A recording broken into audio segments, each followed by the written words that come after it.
Yeah. I'm curious for you, like when people are sending in their reels, do you have any advice or common things that you get requested to kind of pass on to everyone in terms of things to keep in mind when cutting a reel and conveying their talents? Yeah, the biggest thing is quality over quantity. Amen. Yeah, is make sure you're putting your best work in there.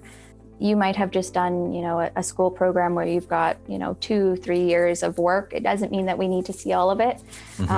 Just put in your best work, put your best work first. So when when we first see a reel, is that first, few shots, first few, pieces of work, that's really what's going to grab our attention. So make sure you put your best work first.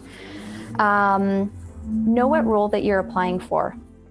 So, and what I mean by that is, if you're applying for a role, make sure what you're including in the reel is relevant to that. So, live action visual effects is, you might have done some great anime work, but that's probably what's not going to land with us at ILM. So make sure you're putting relevant work to what you're applying to. I always say it's, I think there's some folks out there that say don't include like project work or team project work. I always say, you can include that. We know that you've worked on team projects, but just make sure that you can talk to the work that you've done so that, if you do come in for an interview and you've got somebody saying, hey, break down to me what you've done within here, make sure you can speak to it. Also for fan art, that's something that we kind of get asked a lot.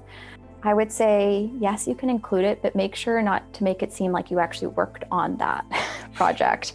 So kind of make it, knowing that it's, fan art and that, it's just you're passionate about that type of, shot or, yeah, that's some of the advice that usually I'll give about reels. That's great.